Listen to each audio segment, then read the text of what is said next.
Live everywhere. Daily Co's Radio on netrootsradio.com presents David Walton. Kagro in the Morning Show.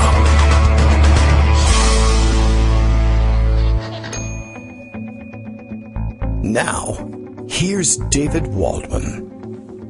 Hey, good morning, everybody. How you doing? It is Friday, May 10th, 2019. Time for another show. It's Friday. You know what that means. If you do know, please call and let me know, and then I'll do that thing. Here's what Bill says Friday means for you. Daily Coast Radio is live now. That was going to happen whether it was Thursday, Friday. Well, I guess not Saturday or Sunday. But hey, 5 out of 7 is not a terrible record. Daily Coast Radio is live now for his next trick, Kagro X. That's me. That's how you reach me on Twitter. I'm David Waldman, your host for this morning's festivities. Kagro X will lose $1 billion. I can definitely do it in less than 2 hours in front of the watchful eye of the New York Times. That's right. This is radio history, folks. You best listen. And if you've got $1 billion, please hand it over immediately, and I will lose it for you, too. I can't figure out how the guy did it. Not sure how he was able to make it happen, given how well he understands business and also the rest of the economy. This morning, he is on a bit of a rage tweeter about his tariffs, which he continues to insist are raising millions of dollars for the Treasury, which they are, but coming out of China's pockets, which they are not, because that's not how tariffs work. I mean, as simple as I could possibly make it for you. I tweeted it out this morning, although I don't think it needs any simplification. Hey, how much did it cost me to buy this Chinese product before Donald Trump's tariff? $10. And how much does it cost me to buy this Chinese product now after Donald Trump's tariffs? $20. Trumper says, in your face, China. That'll teach you. Yeah, USA. That's all that's happening here. Of course, you put tariffs on goods. I mean, I guess the macroeconomic theory behind it that I guess he was maybe half listening to way back whenever he learned about tariffs, is it's supposed to also lower demand for Chinese products, but when Chinese products are coming into the country at a penny a piece, doubling the cost to 2 cents or for $5 for that matter, doesn't make a great deal of difference. There's a certain elasticity at these prices, and what has to happen, of course, is people have to actively opt to substitute American-made goods for the Chinese-made goods in order for it to be any good for our country, really. Otherwise, it's just, I guess the other thing about it, Matt Iglesias noting today that, taxes are good because they send revenue to the Treasury, is an idea that I feel like Republicans often fail to embrace. And yes, I suppose that would be good for them to figure it out. He's apparently he's deleted the tweet storm, has Donald Trump. I don't know whether he was making corrections or adding the word Red Sox to it or something like that. But there we are, still there, I guess, in exactly the place we were last time with his tariffs, but he feels pretty sure he's improving things for the rest of us, and we don't really know why. All right. Other things happening on Twitter or elsewhere today. I guess the latest that I've seen, and I haven't sat down and read over all the reporting out of Colorado, where we had our latest school shooting just a few days ago. But there's been some happenings there. Some with regard to the continuing investigation into the shooting, others having to do with reaction to the shooting. I guess the one with the reaction to the shooting, I did notice that there was a protest that went on at what was, I guess, originally billed as a vigil for the victims of the shooting. And I guess some of the usual suspects showed up, and some Democratic politicians showed up and used the opportunity. I don't know. I wasn't there. I didn't really get the feel for how they did it, the tenor of the event. But as frequently happens, you have politicians show up. Sometimes Republicans show up and they say thoughts and prayers, and that's it. sometimes Democrats show up and say, we really, have got to do something, maybe on our 5 millionth school shooting, something ought to be tried.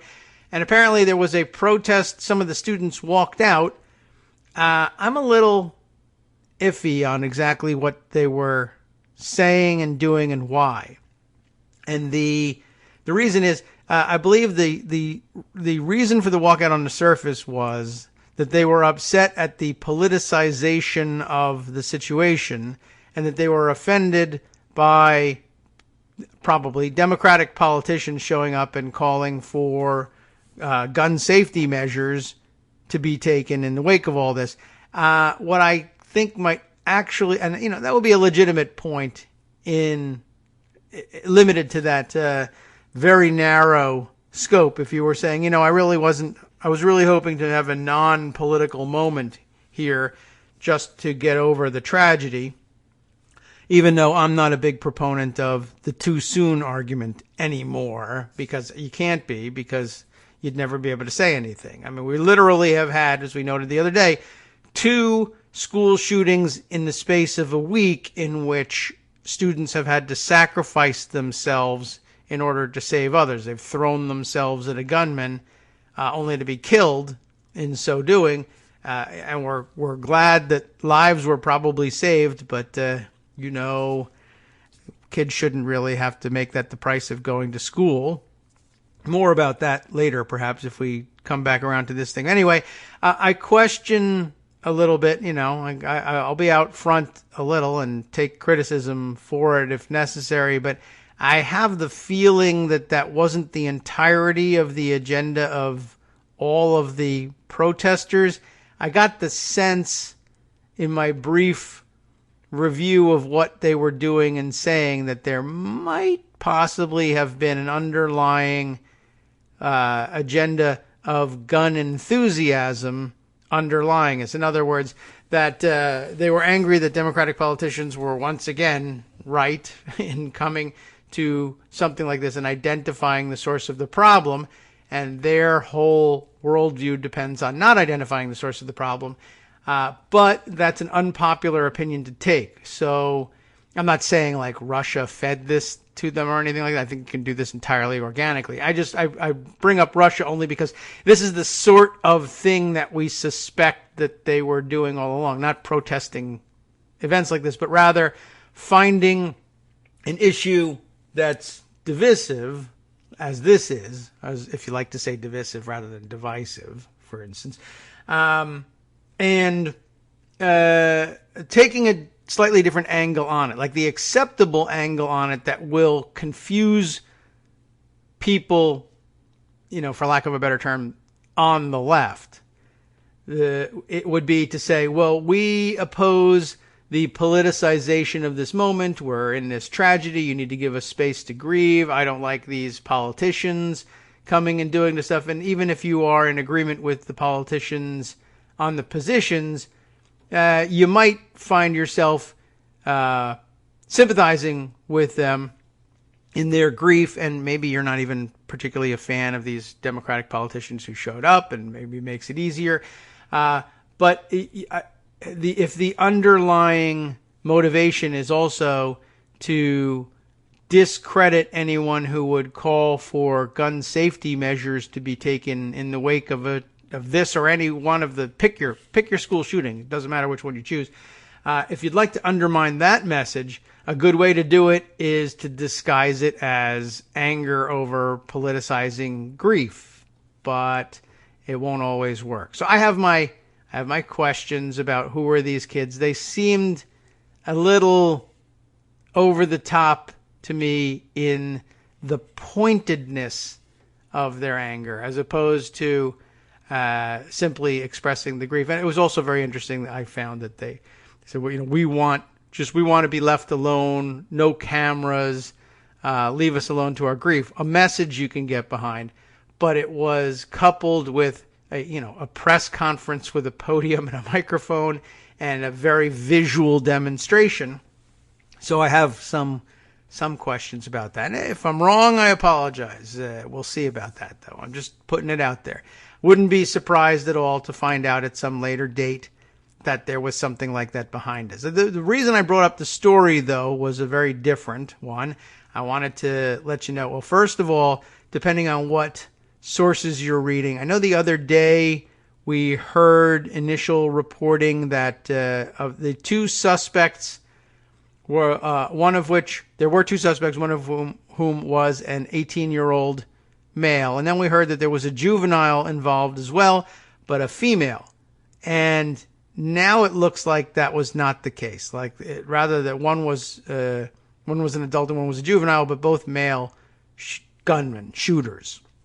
But I'm not 100% sure about that. I just note that this ABC News piece that I have, strangely enough, via MSN, notes or refers to both gunmen. Well, even though one is a juvenile, you're not supposed to say his name. But anyway, so the gender of the second suspect, I guess, was either incorrect or is still. I have no idea. Not exactly sure. But that was hard to keep my eye on that item when the headline was, "Guard at school shooting may have shot at deputies and wounded student," according to one source. And here's the piece. An armed security guard. I guess they hired private security for the school because, America wants an armed guard in every school, but we don't have enough money to pay for them through police forces. And so we pay almost as much or even more for private guards because privatization is cheaper, except when it isn't. I don't know. That's what we're doing. An armed security guard at a Colorado school, the one where there was the shooting, of course, may have mistakenly fired on sheriff's deputies and wounded a student amid a highly chaotic shooting rampage, and I hate those chaotic ones, at the campus this week, authorities told ABC News on Thursday. Investigators are probing the security guard's actions during the chaos, which is what happens at these things, that broke out Tuesday afternoon at the Highlands Ranch STEM school when two students allegedly opened fire on classmates, killing one student and injuring others, a law enforcement official with knowledge of the investigation told ABC News. Detectives are trying to determine if gunshots directed at Douglas County Sheriff's deputies responding to the scene were mistakenly fired by the security guard, whose name has not been released, and whether the guard shot and wounded a student during the episode, a law enforcement official said. No one, of course, could have predicted this. The source cautioned that the investigation is in the early stages and investigators are speaking with the security guard to determine all the facts. And like every other fact under investigation about a shooting scene like this, it's subject to later just being thrown in the garbage as totally incorrect, and we're sorry we ever reported it. But who knows? A Douglas County Sheriff's Department spokeswoman would not comment, citing the ongoing investigation. At a news conference on Wednesday, Douglas County Sheriff Tony Spurlock said the security guard restrained one of the shooting suspects until deputies arrived. Of course, students tackled one of them as well. The school's security officer is employed by Boss High-Level Protection. He didn't provide any of that, but that's where he was employed. Boss, and that's all capitals for whatever reason. Boss High-Level Protection. The twist in the investigation was first reported by NBC affiliate station KUSA-TV in Denver. How nice of them to credit them for their work on that. All right, so, we have that on record. No one could ever have predicted it, even though this is like the 7th or 8th time that things have gone horribly wrong with guns and they've been misfired or shot at the wrong people by security guards in public secondary schools. And I'm not even counting at this point the number of security officers who've accidentally fired their weapons or accidentally shot the wrong person at colleges, nor does that count include the number of times that police have arrived at the scene and accidentally fired their guns as well. It's happening a lot. It's out there. Just want you to know. All right. Let's see. Other items up for consideration today that came to us via Twitter. Let's see. I feel like we have to clear that out before we get into Pocket, just to be up to date on what's gone on in the past few hours. Let's see. Oh, yes. This was of some interest. I noted Greg Sargent tweeting this morning. Is it from this morning? Yes. An important notice, I guess. He has seen Congressman Adam Schiff. Was he on TV when he said this? I don't know. This is an observation, I guess, from last night because he's telling Rachel Maddow. He tells Maddow that the House should consider reviving inherent contempt, interestingly, via heavy fines to compel cooperation with oversight. I don't think that's the way to do it. But also note the discussion of impeachment and Schiff's efforts to access counterintelligence materials. And we got a link to the Maddow, I don't know if it's got the segment in there, but a write-up of the segment anyway. So I'm glad to see that they're actively discussing the idea of reviving inherent contempt. Not really super thrilled about their chickening out on it and resorting to heavy fines instead, because, I mean, why don't you just not pay the fines? I mean, I'm defying a subpoena. Why would I pay? On the other hand, it's entirely possible that I don't really know why they would, and I don't know if everybody has access to that ready cash. I guess you could theorize that Donald Trump does, but we read yesterday that he doesn't, or he might not. Anyway, it could be that maybe now he's got a bunch of oligarch cash. Maybe Oleg Deripaska could pay it. Maybe Stuart Rahr could pay the heavy fines. But I mean, just pay them just to confound the rest of us who say, psh, well, they'll probably ignore it. And then we'd be justified in saying, well, they're not paying the fines, so what can we do? We're just going to have to put them in jail. But what if they pay the fines, but the provenance of the payment is clouded? And then it becomes an argument over whose funds these were. And it just takes an extra 6 months to decide, no, he's obviously cheating and using Stuart Rahr's money or whatever. And we have to arrest him after all. It seems like you've introduced a complication that's unnecessary and stupid here. But I think the strategy probably was one more step of supposed centrist reasonableness in order to bring people along in public support for what we're doing. Anyway, I just wanted to note that Greg Sargent had noted it and tell you all about how, once again, all the dusty old crap that I've found in the shelves and told you about on Daily Kos and Congress Matters, and for that matter, The Last Hurrah, over the years, 10 years later, 10 years down the road, all of it ends up coming true after all. I just want to point that out. Inherent contempt, never heard of it. It's not a thing. It is a thing. 10 years later, now everybody knows it's a thing. You can change the filibuster rules with just a simple majority vote. No, you can't. That's not a thing. Can't be done. Yeah, you can. Oh, well, you can, and we should, and we did. I mean, that one's not, I didn't invent them. They were out there. It's just a matter of reading the rule books or reading your history. Or in the case of the nuclear option, it's a case of paying attention to what Republicans are saying they're going to do about the filibuster problem, but in 2005. And then, of course, everybody caved in and the thing went away. And then 5 years later, everybody forgot or pretended to forget that the 2005 nuclear option fight happened. And I just said, oh, look, remember that thing? I read it then and I remember it now. We should do it. What? Never heard of it. All right, just one of many examples. I guess the other being 10 years ago, pointing out that, by the way, all of the things you let the George W. Bush administration get away with are going to come back to haunt you and more with the next Republican administration. 10 years later, voila. It's not hard to see. I just thought I'd point it out.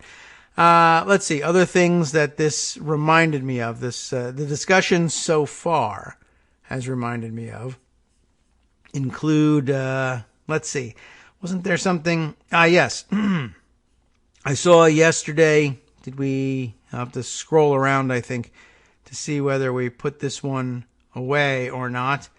I do feel like this was out there somewhere, but one of the items that came to my attention when we were talking about the kids tackling their shooters at school was, I think this one I have maybe in Twitter, and I'm going to have to scroll back to yesterday to find the tweet for it so I can share it with you. But somebody pointed out a very interesting take on all of this. The number of students, rather not the number, I guess, but although it is remarkable how many times recently we've seen students have to sacrifice themselves, as we said, in order to stop a shooter, which is a kind of an interesting thing all by itself. I mean, it's certainly quite interesting that, we've gotten to the point where we have to do that. But I was thinking back to even the Sandy Hook shooting, or I should say, conservative reaction to it. And maybe we need to backpedal on things a little bit. You may recall that there was a reaction among right-leaning pundits at the time. I think they were trying to make a slightly different point, but they were suggesting, well, why is this happening? Kids should rush the shooter and fight them. And everybody thought, wow, that's really a crazy reaction to this situation. And it is, when it seems like there are, if not solutions, there are ways to mitigate the insane number of highly damaging school shootings that we have that stop short of teaching kids to fight armed gunmen unarmed and simply say, well, the calculus is what it is. I'm going to die, but other people aren't. Couldn't we get to where kids weren't just constantly dying in school? Sure. We could probably get to that, but that would be very difficult, and people would lose out on their hobby time. And you know how it is. You don't want to take away people's stress relief hobbies. It's bad for healthcare costs, et cetera, et cetera. You got to balance everything in, right?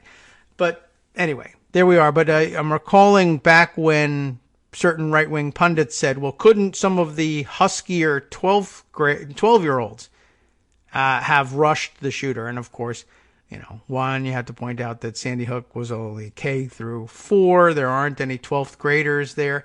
The larger point that I think the pundits there were trying to make was, and it was a very stupid one, was that there were no big, strong men in the school who could have fought the shooter. Even, like I said, even down to janitors. There wasn't even a male janitor who could have thrown a bucket and taken out the shooter at his knees. Well, there was a male janitor. It's just, that's not really part of the job description. It may happen now because, as with hijackings, people know that they need to fight hijackers. They found that out pretty quickly on September 11th by the time the third plane was hijacked, or fourth plane was hijacked. And the information that they had at their disposal changed the way they reacted. And I think that's happening now. But I think, as it turns out, I was rereading these weirdo pundits talking about things, and it wasn't so much about you should fight as it was about, as they said, the feminization of our society. These kids, they didn't have a strong male around to be a good role model. All the teachers were women, which is also an amazing statement to make on so many levels. But to me, it was most amazing because these are the same people who are arguing all the time for, bring us back to the olden days when American tradition was, among other things, that all your teachers were female, which they should have been pleased as punch about. But all of a sudden they found, well, I'll abandon that principle in order to save ourselves from having a debate about guns as well. It's just sort of amazing the lengths to which they'll go. Anyway, so a new angle on this stuff was that Task and Purpose, a publication that describes itself this way on their Twitter bio: news, culture, and analysis buy-in for the military community. Task and Purpose, the name of the publication. And they pointed out that not only did we have the last round of students sacrificing themselves to stop a shooter, but that in the Parkland, Florida shooting at the Marjorie Stoneman Douglas High School, we likewise had students sacrifice themselves to save others. And at least 3 of the examples of these students doing this are all kids who had expressed an interest in military service following their education. In the case of Marjorie Stoneman Douglas, a junior ROTC officer, and several of the kids in junior ROTC, I guess, participated in the same activity. The headline of the piece here: young military hopefuls are willing to go to war for their country. Instead, many are losing their lives in school shootings. What an interesting take by Haley Britsky of Task and Purpose, identifying in these photos here Peter Wang of Marjorie Stoneman Douglas High School, Riley Howell of University of North Carolina, I believe, and Brendan Bialy, who was just at the school shooting in Highlands Park. Thankfully, Brendan has survived the encounter and wasn't killed, but his fellow student was. But what an interesting take on this. I haven't seen this angle echoed anywhere. They don't go quite as far as I do. I take it an extra step after having seen their headline, and I wonder whether it would affect anybody. This will get through to no one that we're hoping to get through to, of course, because they've got their blinders on and they see the world the way they see it. But I mean, if you're crying about military depletion, school shootings are now depleting our military. We got kids who are getting set to enter the officer corps here, or to serve after their graduation, who are instead unable to do so. It might have been, by all accounts, magnificent soldiers, but are dead before they can actually enlist. It's an interesting take on this thing, and it took a keen eye, really, to point it out. I thought that was really rather something. Of course, like we said, all the people who claim to be worried about the depletion of the military will suddenly find that it doesn't matter as much as their awesome, awesome hobby. We'll be right back. Hi everybody, it's me, David. Let's change things up from the old fundraising pitch for just a minute and talk instead about how you can be a part of our show. If you've got a smartphone or any other electronic recording device, why not sit down and record a segment for us?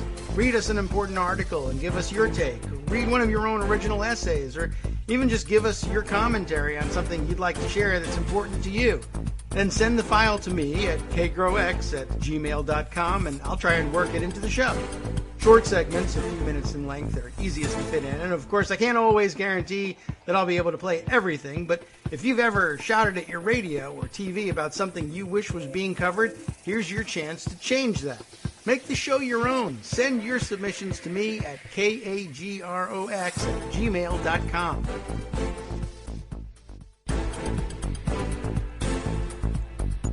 Welcome back now to the Kagro in the Morning Show here on Netroots Radio.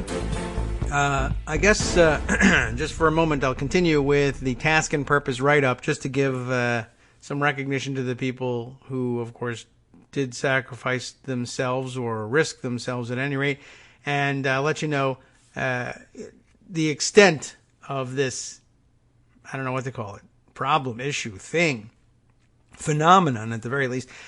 We saw, I'll just excerpt from this, twice in the span of a week, students with dreams of joining the U.S. military have been on the front lines against school shooters in the U.S., risking their lives and oftentimes losing them in the process.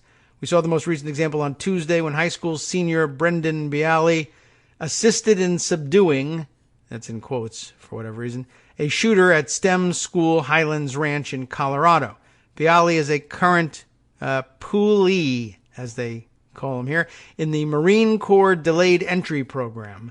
Marine Captain Michael Maggiti, 8th Marine Corps District, Marine Corps Recruiting Command, confirmed to Task and Purpose. Of course, Task and Purpose would do it that way. A normal newspaper would say Marine Captain Michael Maggiotti, a Marine Corps recruiter, told, whatever newspaper would. But of course, being military, they love their jargon. They want the full, unit and everything. So here you are, 8th Marine Corps District, Marine Corps Recruiting Command.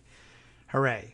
Maggiti, M-A-G-G-I-T-T-I, said in a statement that Bialy's courage and commitment to swiftly ending this tragic incident at the risk of his own safety is admirable and inspiring. Bialy is scheduled to ship to recruit training this summer. it says. And another heroic student who rushed the shooter, Kendrick Ray Castillo, was killed in the shooting. And that's all they have to say about him. He's not, and there's no quote about that anywhere from any military recruiter, because the kid didn't join the military, so whatever. It's a little callous, to be honest, but okay. At least they, mentioned who he was. Less than a week before the Highlands Ranch shooting, Army ROTC, in case you don't know what that is, Reserve Officer Training Corps. I don't know if everybody knows that, but many do. Many refer to it. If you've been on a college campus lately, ROTC. Army ROTC cadet Riley Howell was killed after tackling and restraining a shooter at the University of North Carolina, Charlotte. The Charlotte-Mecklenburg Police Department Chief Kerr Putney told the New York Times that if he hadn't acted, the assailant may not have been disarmed. And interesting to note here, he was buried with military honors. He was at least a cadet, so I guess they were able to do that for him. Bialy and Howell, who are part of a growing fraternity of military hopefuls, caught in the line of fire too early. Last year, in February of 2018, 3 junior ROTC candidates were killed in the Marjory Stoneman Douglas High School shooting in Parkland, Florida. Did you realize it was 3 of them? Peter Wang, age 15, Elena Petty, age 14, and Martin Duke, I'm guessing D-U-Q-U-E, age 13.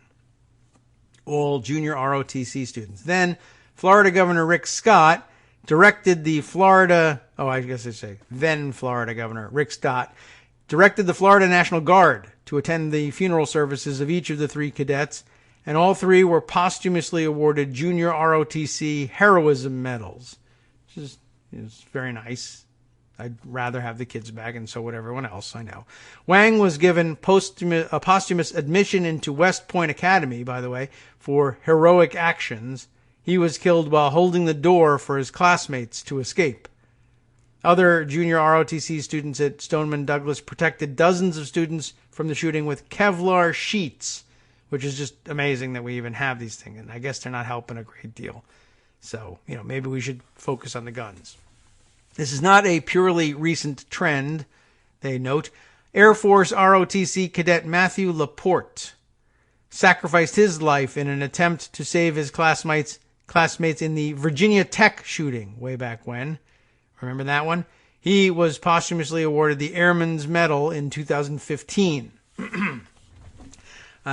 So it's been going on for some time, and I guess some part of it is coincidental in that, if you're having college campus shootings, or even for this matter, high school shootings, you're going to have ROTC cadets and maybe in some schools, high schools anyway, junior ROTC on hand.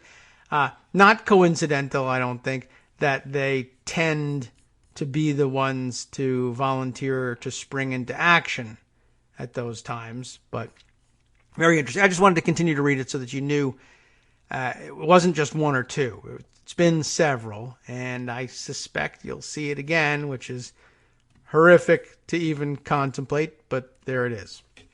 All right. I don't know what else is in my Twitter feed about these things. We'll scan those more during the breaks. Let's head over to Pocket and take a look at other things that have developed in the last couple of days. Another big story about which everyone is talking. Rudy Giuliani is going to do some more treason. He's planning it. He's got a plane ticket to Ukraine, where treason is very much in fashion. And he plans to go there. And if I understand correctly, he's going to push the Ukrainian government to conduct investigations and share information with him and the Trump campaign about Democratic opponents that they think might have damaging information out there. It's a little convoluted, but the New York Times, Ken Vogel reporting this one.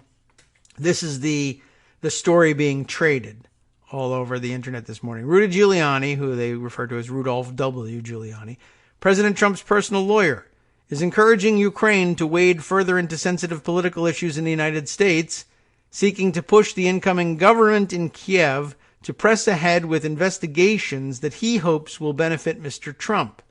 So it's kind of out in the open now at this point. Giuliani said he plans to travel to Kiev, the Ukrainian capital, in the coming days, Maybe he does, maybe he doesn't.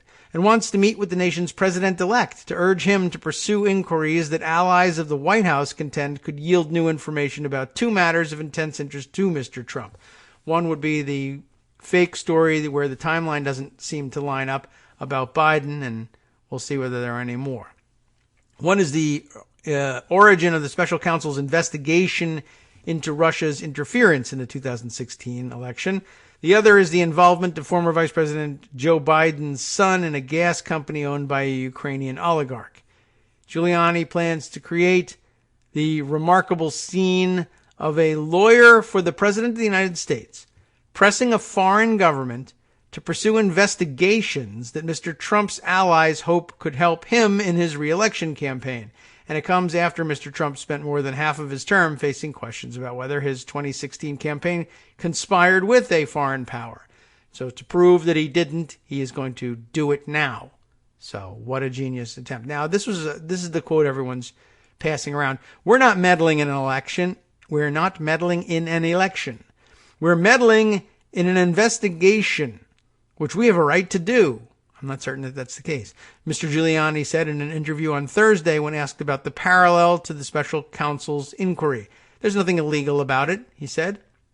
Somebody could say it's improper, and this isn't foreign policy. I'm asking them to do an investigation that they're already doing and that other people are telling them to stop. And I'm going to give them reasons why they shouldn't stop it. Who's telling them that? Because that information will be very, very helpful to my client and may turn out to be helpful to my government. Giuliani's planned trip, which has not been previously reported, is part of a months-long effort by the former New York mayor and a small group of Trump allies working to build interest in the Ukrainian inquiries. Their motivation is to try to discredit the special counsel's investigation, undermine the case against Paul Manafort, and potentially to damage Biden, the early frontrunner for the 2020 Democratic presidential nomination. So, yeah. Now, there's some backgrounder on. Should we continue with this? The investigations have been opened by Ukrainian prosecutors serving during the term of the country's current president, Petro Poroshenko. He lost his re-election bid last month to Volodymyr Zelensky, a comedian, and political newcomer.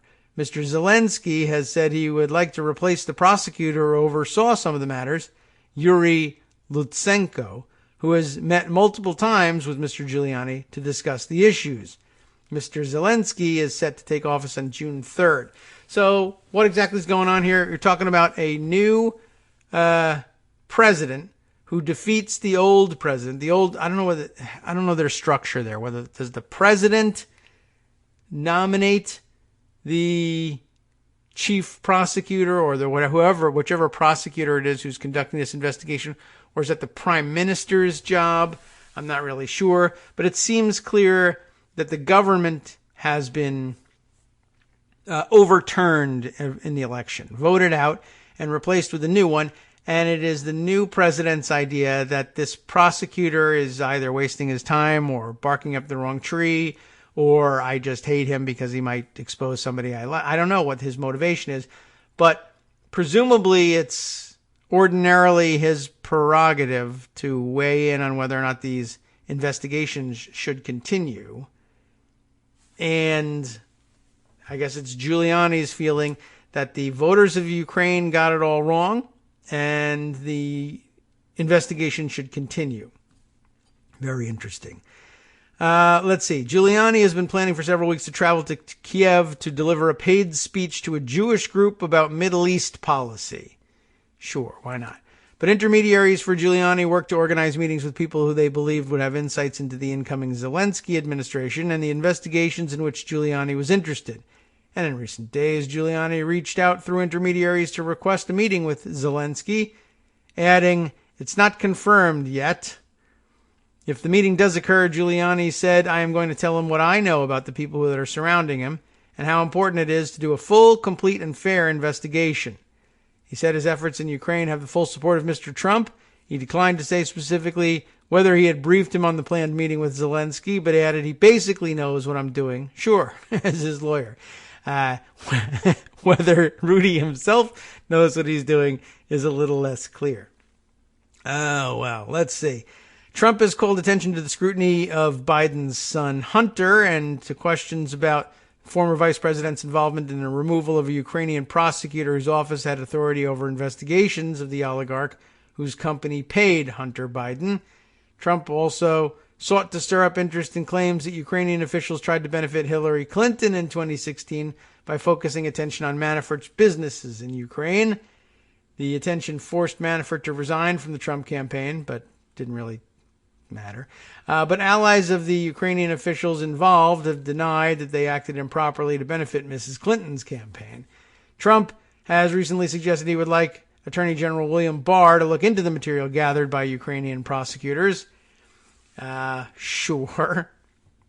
Giuliani's been working on the effort with other allies of Trump whose involvement has not been previously reported, including Victoria Toensing. Remember her? A lawyer who was named last year along with her husband as part of the legal team representing the president in the special counsel's investigation. The appointment was rescinded less than a week later amid concerns about conflicts of interest, but Trump's legal team suggested that Toensing and her husband, Joseph DeGeneva, would assist the president in other legal matters, like this one, for instance, and the ones for which he had a conflict of interest, but don't talk about them. On social media and in regular appearances on Fox News, the couple advanced the theory that the special counsel's investigation was the result of a Justice Department effort to frame Mr. Trump. They increasingly began pushing the claim that, quote, the real collusion began in Ukraine, and using Twitter handles there, at Ukraine. Okay. That's what Toensing tweeted in March. Sure, why not? Just, make up whatever you want. Go for it. It's a great atmosphere for this. The tweet spotlighted a story in the conservative media in which Lutsenko, Ukraine's top prosecutor, announced he was opening an investigation into whether Ukrainian officials tried to help Mrs. Clinton in 2016 by disseminating documents related to Manafort's work in Ukraine before 2014. Toensing also met with Lutsenko, the Ukrainian prosecutor who has pushed the investigation. Didn't you just say that? Okay, I see. And then this statement is attributed to Giuliani. Toensing also met with Lutsenko, the Ukrainian prosecutor, Mr. Giuliani said. Giuliani had previously said that Toensing was representing Lutsenko, but after this article was published, he said that he'd been mistaken. Ha, okay, he's a great lawyer. Toensing will accompany Giuliani to Ukraine, he said, explaining that she was, quote, concerned for Mr. Lutsenko and wanted the incoming president to promptly understand what he's trying to do. So, Victoria Toensing, everybody, to explain to the incoming president of Ukraine how to Ukraine. He's going to America-splain Ukraine to him. Asked about the trip and her interactions with Mr. Lutsenko, which have not been previously disclosed, she responded, I'm not going to talk to you about this matter, so I guess it remains undisclosed. Also involved in planning the trip and pushing the investigations is Lev Parnas, a Ukrainian-American businessman who knows Mr. Giuliani well. Let's find out more about that. Parnas turned up in Kiev, presenting himself as a representative of Giuliani, seeking information about Lutsenko's claims and about Hunter Biden's involvement in the Ukrainian gas company, according to people familiar with Parnas's activity. He organized a phone call between Giuliani and Lutsenko, as well as a separate call between Giuliani and Lutsenko's predecessor in the Ukrainian Prosecutor General's office. He said Mr. Parnas also helped arrange a trip to the United States for Lutsenko in January. During it, the prosecutor met for hours with Mr. Giuliani in New York.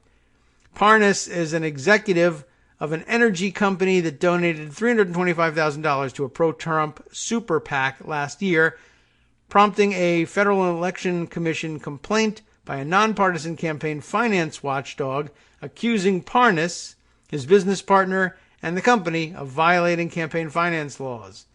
A lawyer for Parnas, who has previously defended the contribution, didn't respond to a request for comment about this. Giuliani has done work in Ukraine before, having been hired in 2017 by the Ukrainian-Russian developer Pavel Fuchs. Giuliani described that work as related to emergency management consulting. He's great at that, too. But Mr. Fuchs said in an interview that he hired Giuliani, quote, as a lobbyist for Kharkiv and Ukraine to lure American investors. This is stated in the contract, he said. Giuliani said that work had ended and that Mr. Fuchs had nothing to do with his current affairs. My only client is the President of the United States, he said. He's the one I have an obligation to report to. Tell him what happened. All right. Doesn't look like that's going to work out all that well in terms of his reputation, but whatever. It hasn't got much left as it is. We'll see, though. The people are already setting this up as a test for the New York Times. I'm sure they will fail in terms of how they cover this thing, and I'm sure they'll just take it all hook, line, and sinker. He'll have a press conference, dictate what he wants in the story. They'll put it out there, and it will turn out to be BS. But it'll take some time before we get that all right. Okay. Other additional items for consideration today. Let's see. I did see this tweet, which I guess I'll add to the record here. Where I originally, or how the Task and Purpose story came to my attention. I don't know about this claim, but it's a possibility and an interesting one. It's from Amy McGrath, who, let's see, was she a candidate for office recently? I don't know. The name rings a bell. Amy McGrath, KY, Kentucky.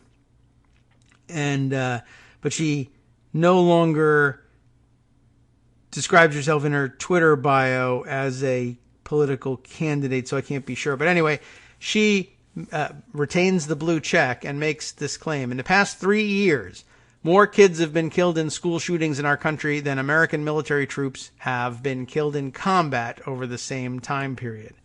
And by the way, she follows it up later on. It says, for those asking where I got the numbers, simple 2-minute search turns up in everytownresearch.org hit that tracks gunfire on school grounds, and iCasualties.org that tracks combat deaths. 87 kids killed in the last 3 years in school, which is a tremendous number, versus 85 troops killed from 2017 on. That is a rather remarkable statistic. I thought I would add it to the thing, even though it came out of order. All right, let's see. Next up, let's see. As we circle back on procedural issues, let me offer you Mark Sumner's take on the rest of the procedural issues swirling around the House and their subpoenas. And but before I do that, I'll answer Michael Musson, who is commenting, wouldn't Giuliani need to register as a foreign lobbyist? Sure. What are you going to do about it? I mean, some other people got in trouble about it. You would need a Justice Department and an FBI willing, I guess, to charge him with a FARA violation. See if you can find one. But a good thought, nonetheless. An excellent thought for the next American administration. Okay. Mark Sumner has had this piece up yesterday. I offer it for your consideration. I am not certain what I make of it. Pelosi's delay in bringing Barr's contempt vote to the House floor. Did you know that that was happening? Isn't weakness, it's a plan. It may be a plan. We'll have to see what kind of a plan it is. But I guess that's the latest on these things. After finally, although we say finally, it feels like it took a long time, but as a matter of fact, it was one of the quicker moves to contempt by a House committee in a very long time. It doesn't happen all the time, but when it last happened, it dragged out for months and months and months. Now it looks like Nancy Pelosi will drag it out some more, but we don't know how long. As we mentioned yesterday, the procedure is that the Judiciary Committee has taken care of business and voted to hold him in contempt. It now goes to the full House for a floor vote. And then after that, if the motion to hold him in contempt is carried, then they would presumably refer the resolution to the Department of Justice for prosecution. And then we all kind of have our guesses about what would happen after that. But it sounds like Nancy Pelosi plans on delaying the House vote on the committee action for some amount of time. We'll figure out why, and I'll tell you what Mark's guess is here. The House Judiciary Committee voted on a resolution to hold Attorney General William Barr in contempt of Congress. But Barr is not yet in contempt. He won't be until that resolution is brought to the floor of the House and a citation of contempt is issued by the Speaker of the House, Nancy Pelosi. And according to roll call, that may not happen anytime soon. On Thursday, Pelosi suggested that there may be a delay before any vote is held on Barr. But that delay doesn't represent disinterest on Pelosi's part or an intention to keep Democrats from moving down a path that could lead to impeachment. Instead, her actions seem to be part of a plan, and there's the link here to one of Mark's previous stories. We'll perhaps explore that if we have more questions. Her actions seem to be part of a plan that Democrats have been discussing over the last few days, when it involves bringing multiple instances of Donald Trump blocking access to information to the courts at the same time. That's something to think about. Pelosi mentioned the efforts to secure testimony from former White House counsel Don McGahn that would speak directly to Trump's efforts to end the Russia investigation. Efforts are apparently underway to create a package that would include contempt citations against both Barr and McGahn, as well as statements related to Trump's massive expansion of privilege and possible attempts to prevent Robert Mueller from testifying. All of this could be taken to the federal district court in a form that is deliberately tailored to match Article 3 of the impeachment proceedings against Richard Nixon, about which we've been discussing so much in the past few days. This isn't a case of Pelosi dragging her feet or acting as a roadblock for other Democratic actions. At the moment, it appears that everyone is cooperating, with Jerry Nadler, Adam Schiff, and members of the Progressive Caucus all pushing towards the same objectives. Democrats haven't moved to begin impeachment hearings, but everyone, including Democratic leadership, seems to have gotten the message that impeachment may not just be proper, but necessary. I hope so. Pelosi isn't rushing forward with impeachment, but she is moving. It may seem slow or overly cautious, but the goal is to build a case that's strong, informed, and persuasive, not just for the House, but the public. Negotiations had earlier called for Robert Mueller to appear before the House Intelligence Committee on May 15th, and for Don McGahn to testify before Judiciary on May 21st. Depending on communications between the DOJ and the committees, contempt votes could come sooner if it becomes absolutely clear that there is no intention of either man appearing. At this point, a lot hangs on the testimony of Robert Mueller. Should he appear before the House and answer questions concerning his intentions on the obstruction case, how the destruction of evidence shaped the case for conspiracy, and how Barr distorted the outcome of the investigation, that testimony may form the core of an impeachment case. If Mueller is stopped from testifying, that clear obstruction will be added to Barr's and McGahn's in reporting a pattern of behavior.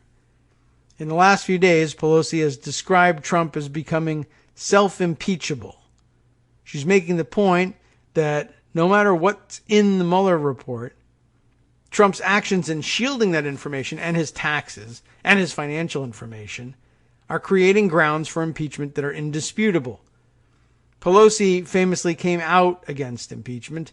So did Majority Leader Steny Hoyer. But Trump's stonewalling of Congress has made both of them realize that impeachment may not just be the right move politically, but the only move remaining to protect the Constitution. Don't look for Barr's contempt citation to emerge from the House today, but when it comes, it's going to be part of a bundle. Entirely possible, and not a bad strategy overall to try and lay out a neatly wrapped up case that not only brings individual contempt citations, but demonstrates a pattern of behavior. I think that will be an important part of establishing a record of obstruction. The piece earlier referred to another Sumner piece here over at Daily Kos. Donald Trump is building the case for the inevitable impeachment of Donald Trump. And that could very well be the case as well. And I think, let's scan through this one too, or at least parts of it before our next break, and then decide whether we'll continue on the other side. Donald Trump has built no wall on the southern border, but he's definitely stonewalling Congress. While Trump's declaration that he will order his staff to disobey any subpoena, refuse to turn over any documents, and take every challenge to court may be tied in the media to the report from the special counsel Robert Mueller, the truth is that Trump has turned over nothing since Democrats took control of the House in January. Not one witness, not one page. So though he would prefer that the press blame it on a reaction to the Mueller report, that's not the case. But the question is, what can Congress do about it?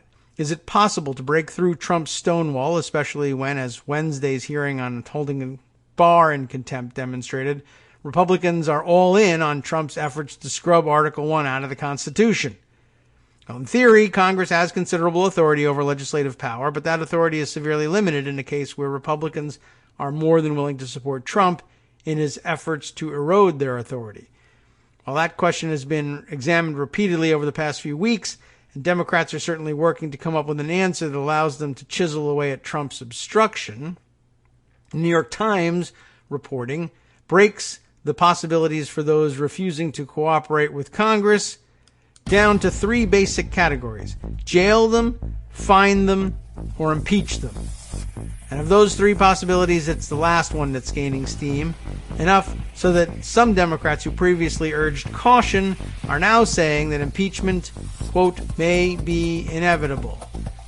That's progress. We'll take it where we can get it. Wish that it had happened faster, but again, comparatively speaking, it is much faster than every other time before that. More after this short break.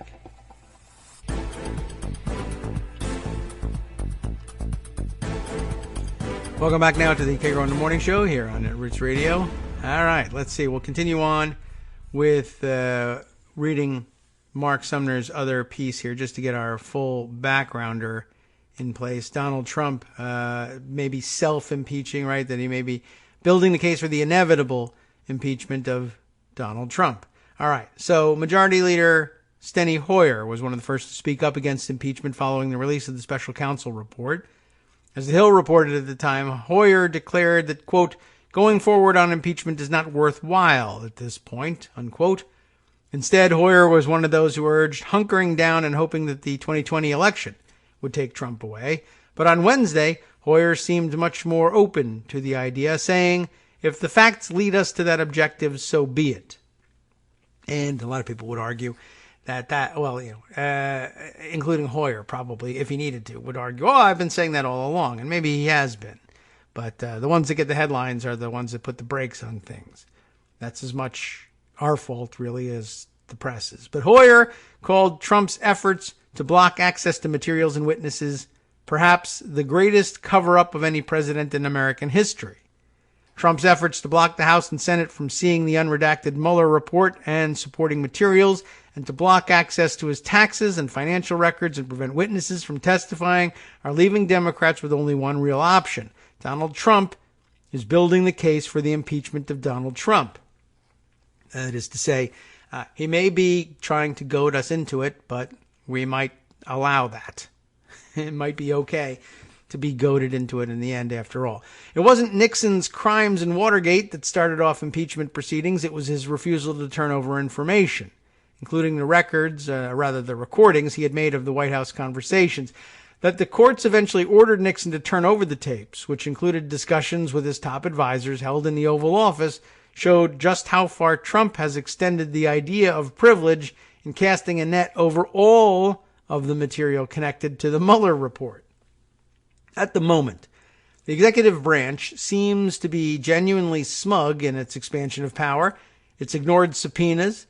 Barr can order the U.S. attorney to refuse the contempt citation, soon to be on its way from the House. And Stephen Mnuchin can defy not just a congressional subpoena, but even a cut-and-dried law without taking so much as a scratch. Past efforts to act through subpoenas and contempt citations have simply taken too long to be effective. even when courts have sided with Congress, which is a big part of why Barr simply stopped the pretense of negotiating and issued a letter to Congress that might as well have been labeled "Come Get Me." If any of these actions were happening in a vacuum, Democrats might be content to take any one of them through the long procedures of civil trials and appeals. However, the fact that they're happening all at once creates an almost irresistible pressure to deal with the obstruction in a definitive way, the only way that may be effective. In addition to the contempt citation against Barr, House Democrats are considering building a package of citations that could be referred to the federal district court not as individual cases, but as a demonstration of a pattern of obstruction. Democrats would essentially be building something akin to a conspiracy charge against Trump, and perhaps racketeering as well, considering the way in which Trump has threatened former officials who are now private citizens. This is being done with a deliberate focus on the articles of impeachment used against Nixon and Watergate, and Democrats aren't being coy about this. Democratic Representative David Ciccolini, remember we could never figure out that name, and I should probably look it up. Well, anyway, he said as much in explaining the strategy to the Times. Democrats may have been divided over the outcome of the Mueller report, but they are being united by Trump's actions in obstruction. Acting against the obstruction is providing new energy and pushing even moderate Democrats to admit that impeachment may be the only action that remains to remove the barrier Trump has placed before Congress. According to Democratic Representative Pramila Jayapal, it's a question not of waiting until the election, but of looking for 3 critical data points before launching formal impeachment hearings. One of those is whether or not they can get the full unredacted special counsel report. The second is whether the White House will allow White House counsel Don McGahn to testify, former counsel, of course.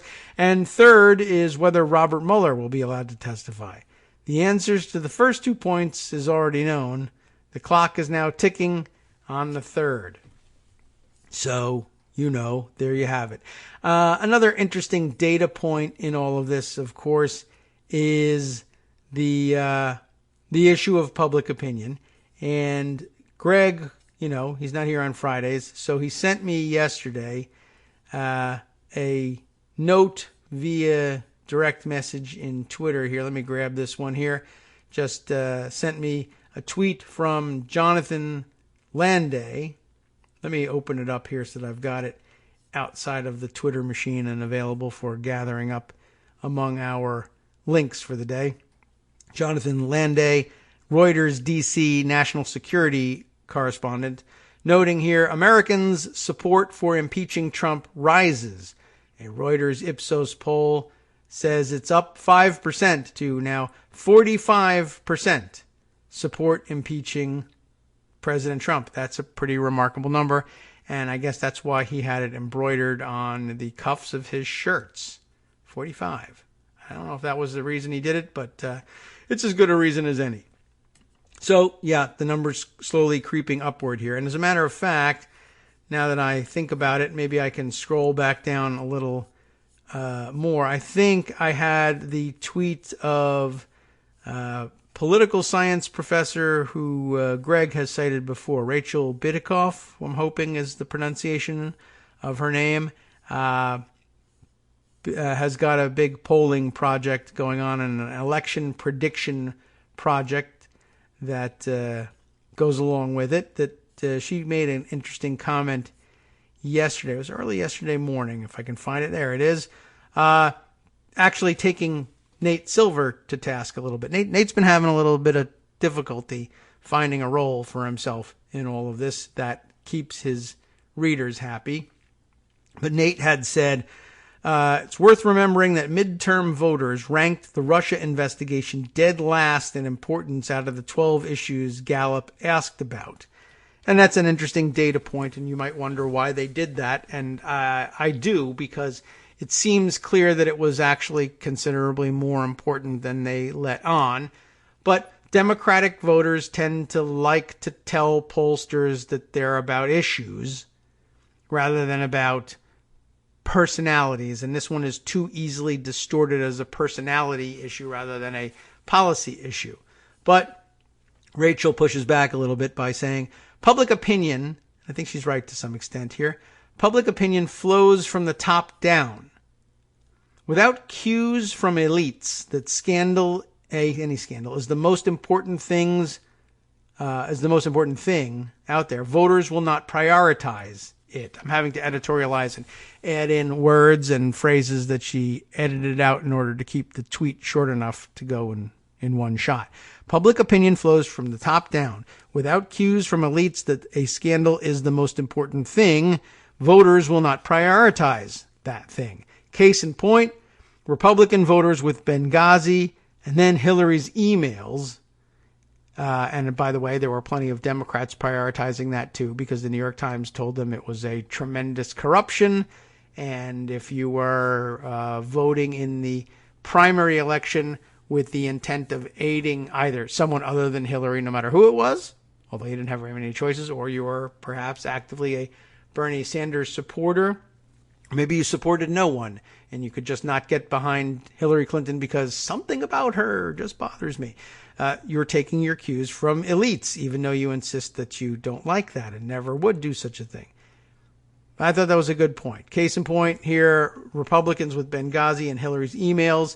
In a recent conversation with a Republican ad specialist, she expressed, I guess this specialist, a disbelief that Democrats don't full court press on this scandal and take advantage of it and drive public opinion. And I think that's a good point.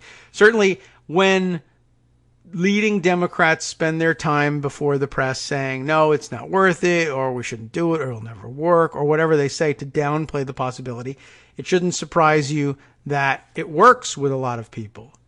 And I guess it probably wouldn't surprise you that as that opinion begins to change, so does the measurable opinion in support of impeaching Trump. I don't know whether a 5% jump is more than noise on a policy polling. It's difficult to tell. We'll see whether there's a continuing upward trend. At the same time, of course, the president's proponents are touting polls that say that his personal job approval is at an all-time high. It's never a majority of people. It's just an all-time high for him. But I guess people can compartmentalize, or there are different sets of people here. But it is interesting that as the idea gains acceptance among elites and opinion makers, the acceptance of the idea of impeaching the president also begins to creep up. We'll have to see whether that continues. All right. Just wanted to put that one out there. Let's see. Other interesting items of somewhat smaller bore. See if we can't add some of these things. There's the Washington Post piece here from Greg Sargent that makes a good point under the headline, "Oops, how Trump undercut his effort to keep his tax returns hidden." The other day, after the New York Times reported that Donald Trump had sustained enormous financial losses from 1985 to 1994, allowing him to pay no taxes for many years, Trump lashed out. He claimed that this was standard operating procedure for real estate titans like himself, adding that they were, quote, entitled to massive write-offs, unquote, that would show, quote, tax losses. Such tax chicanery, he said, was sport for him anyway. In saying this, Trump may have inadvertently undercut his administration's defense for keeping his tax returns concealed from House Democrats. How so? Let's take a look. Daniel Hemel, Hemel, depends on where he's from, how he's going to say that. Hemel, H-E-M-E-L. He's a professor at the University of Chicago, but if he's originally Louisiana, he'd be Hemel, perhaps. I knew some people that had that last name, some who spelled it H-Y-M-E-L, some who spelled it H-E-M-E-L, and so I have questions, but that's not the point of the piece. This professor, you see, he had a great piece explaining the deeper civic significance of Trump's response to the Times piece. As he notes, the types of chicanery Trump admitted to varies in its nefariousness. But the bottom line is that Trump was publicly boasting about his ability to game the tax code to vastly minimize his tax burden. As we already know from a separate Times investigation, Trump and his father committed epic tax fraud to the tune of hundreds of millions of dollars, inflating the very fortune that has long fraudulently sustained his public image as a brilliant, self-made businessman. But beyond what all this did for Trump's image, Hamel notes that this type of gloating is pernicious, as it sends a signal to American taxpayers that the head of the executive branch, the President of the United States, for God's sake, thinks that skirting the tax code is a virtue. And here an extensive quote from Hamel's piece. The perception that the president is a tax cheat, a perception perpetuated by the president's own words, presents a genuine difficulty for the federal tax system. Our system relies on voluntary compliance, on the idea that individuals and firms will report their income honestly and pay their taxes promptly without the IRS having to track them down. It's a system that ultimately rests on the faith of the citizenry. When the man on top boasts that tax paying is beneath him, that essential faith is frayed. It's destroyed, but okay, frayed seems fair. For this reason, and to assure Americans that taxes aren't just for the little people, the IRS has established a special procedure to audit the returns of the president and the vice president, a procedure designed to reduce the risk that enforcement will be skewed to favor our leaders. So that gives Donald Trump an automatic excuse, right? I'm not going to release them until the audit is over, but I'm always being audited because I'm president, even though you weren't under audit before, and it wouldn't matter even if you were now. But okay. So this procedure, though, does not, according to the IRS's internal manual, apply to returns filed by the president's business enterprises. That might have seemed like a minor omission with respect to past presidents who placed their assets into blind trusts beyond their control, but for Trump, who reportedly receives regular updates on his businesses and retains authority over them, it's a gaping hole. Which brings us, Greg takes it back here, to the battle over Trump's tax returns.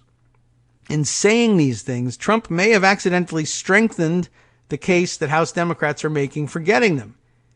In requesting the past 6 years of Trump's personal and business returns, Representative Richard E. Neal, Democrat of Massachusetts, the chair of the Ways and Means Committee, argued that Congress needs them to scrutinize whether the IRS is enforcing tax laws against the president. The case for getting Trump's returns is already strong. The law says the Treasury Department shall furnish any individual's returns upon the request of a tax writing committee, but Neal added a legislative rationale. Trump, by boasting before the country that he thinks tax dodging is cool, strengthened the public rationale for making sure that the IRS is indeed enforcing tax laws against the president. To be sure, Trump has boasted of this before. During the 2016 campaign, he said that minimizing his tax burden, quote, makes me smart. But the difference now is that Trump made this boast as president. As Hamel notes, this increases the need to ensure that the IRS is enforcing the tax laws against the president for the civic purpose of reassuring American taxpayers that this is the case. But one additional question is whether Trump's boast gives Democrats another legal tool in the coming court battles.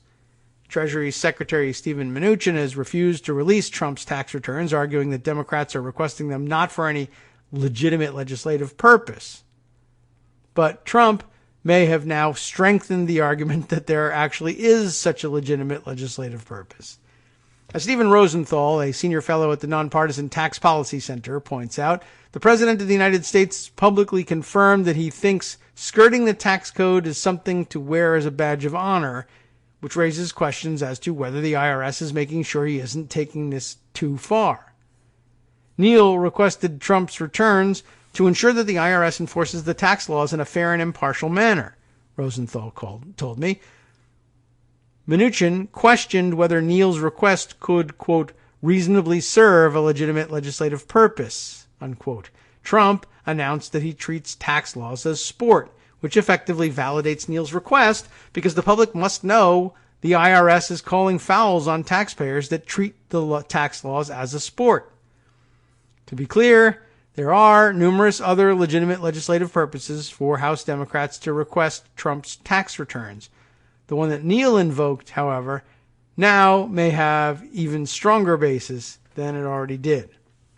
By the way, I guess I would point out, even if you did it for the express purpose of impeaching the president, that's still a legitimate legislative purpose. In fact, it's the best one there is. No legislation in the form of a bill that should become, that was destined or might otherwise become law if it wasn't for the idiot in the White House and the recalcitrant Senate. But impeachment, part of the job, so there's really no getting around that.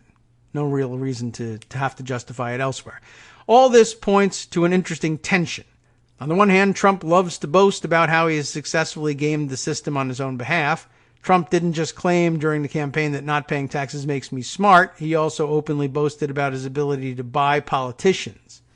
The message was that his ability to milk the system equipped him with an inside knowledge of how other economic elites, quote, rigged it, the economy, I guess, that he'd put to work on behalf of regular Americans.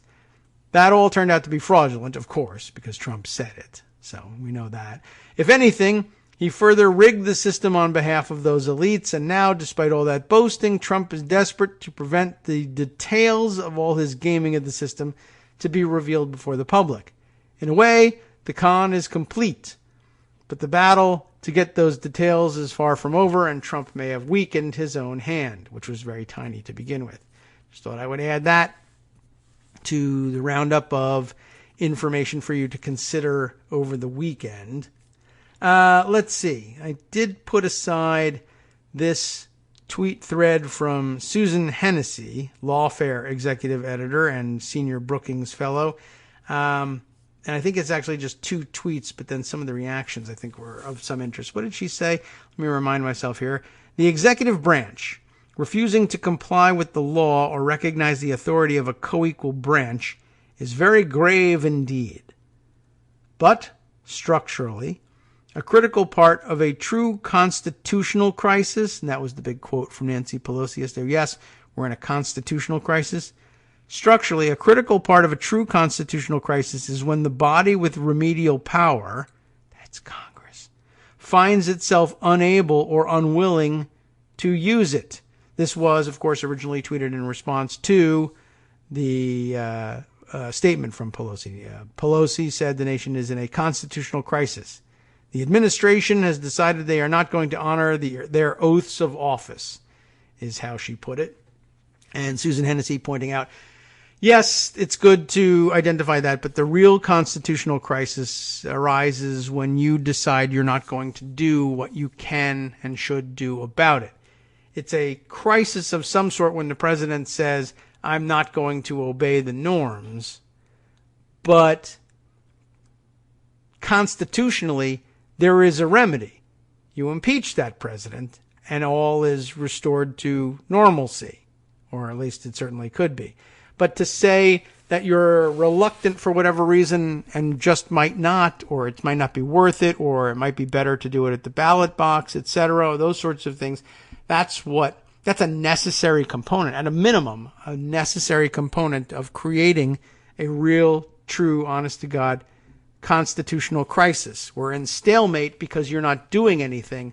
That's the crisis. In other words, she says, if you're going to throw the term around, at least recognize that constitutional crises begin at home. And it's a good point, and one well worth hanging on to. Let's see. I think there was actually a critique out there that I disagreed with and thought it might be useful to add to the mix, but now that I look around, I must have dismissed that for some particular reason. Let me see what else we have here. Yes, right. Wanted to include that in, I think I included that in yesterday's, the tweet originating the Red Sox misspelling thing. And I think, by the way, I did see elsewhere that he went even further with that. And then they may have corrected the Sox spelling, but then went on to call the call the Red Sox like the World Series Cup champions, like introducing a cup into this somehow. And there was another one too. What was it?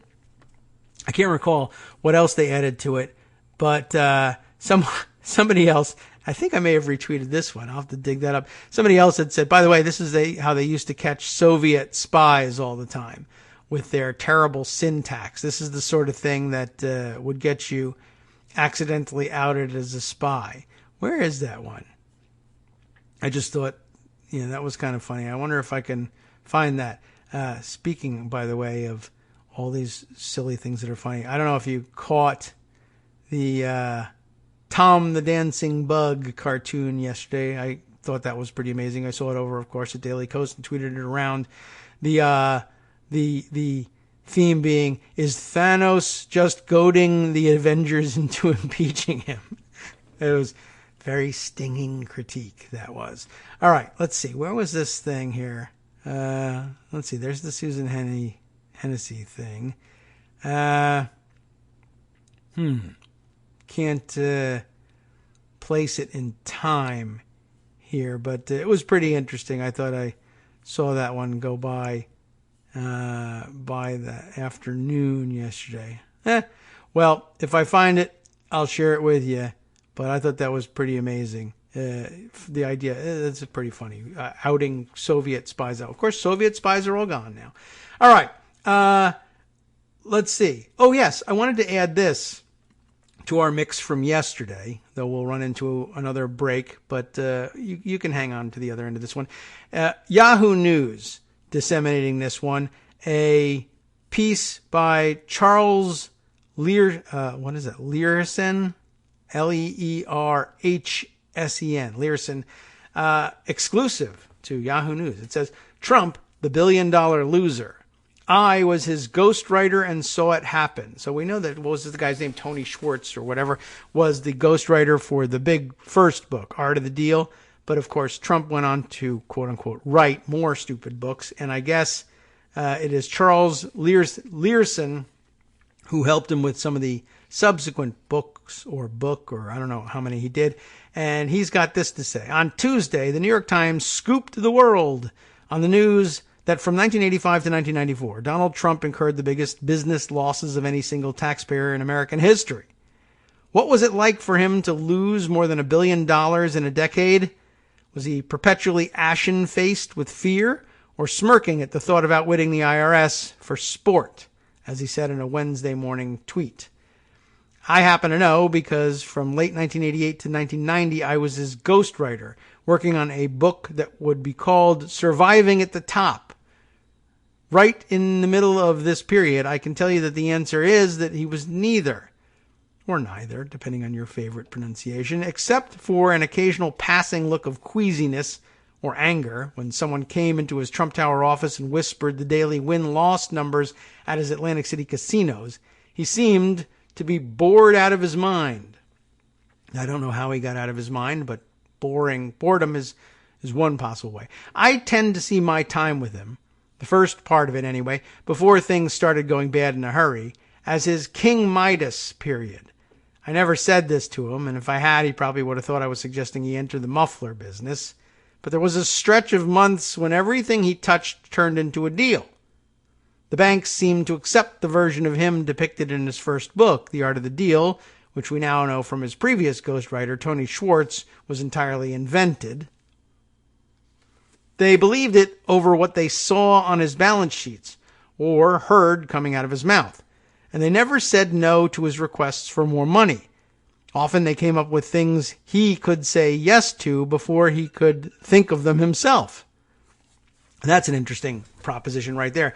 The idea that the banks that were still lending to him at that time were coming up with the proposals. Why don't you do this deal? We would finance that deal. We think that one would work. Of course, none of them did because they didn't. I don't know whether he ruined them or there were bad deals to begin with, but that's interesting. So some of the things that he said were his fantastic ideas and deals might not even have been his to begin with. Anyway, as a result, a failing real estate developer who had little idea of what he was doing and less interest in doing it once he'd held the all-important press conference, wound up owning 3 New Jersey hotel casinos, the Plaza Hotel, the Eastern Airlines shuttle, and a 281-foot yacht.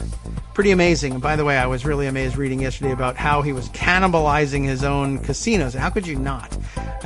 There's the business genius right there. But he thought if he owned everything, he'd make out like a bandit. Well, he was a bandit. There was that. Hi, it's me, David Waldman, your host for Kagro in the Morning, with a brand new interruption to say thanks to all of you who support the show. Remember when I told you that our average monthly donation was about $7, for which you were getting 2 great hours of news and entertainment 5 days a week, and how that came out to about 70 cents an hour? That's a pretty good deal. Except it's wrong. The math actually works out closer to 17 cents an hour. It is hard to beat a deal like that, and even harder to send your kids to college on. Thankfully, Patreon.com makes it easy to make that work. Patreon, Patreon.com, is the simple, secure way to make recurring monthly contributions to support our show. Just search for me or the show name on the site, and they make it easy to crowdfund the show so that the power of our numbers can keep the show going for just a few bucks a month. Once again, thanks so much for all your support.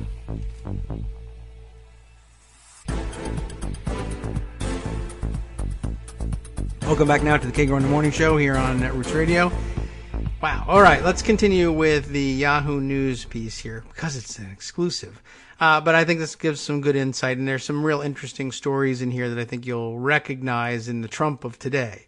So, where were we? We had just gone over how he had this Midas period where it looked like he was hitting it on all the cylinders here and getting things right. All of a sudden, he owned 3 New Jersey casinos, the Plaza Hotel, the Eastern Airlines shuttle, the giant yacht, all of which he had to get rid of eventually, and which were mistakes to begin with, and might not even have been his ideas, but rather brought to him by deal makers who were going to, I guess, take their commission one way or another. You could see this happening in an investment bank, right? I want to see if I can get a loan for a new project. All right, what's the new project? A 4th casino in Atlantic City. Gee whiz. I don't know.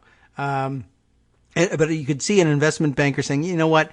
I don't want to say no to you because the truth is, win or lose, whether this is a big, great idea, deal or not, if we broker it, we take our commission and we walk away. We don't care whether you fail eventually or not. So what else can we do? We got Donald Trump here, and he's in the mood to spend a tremendous amount of money on something stupid.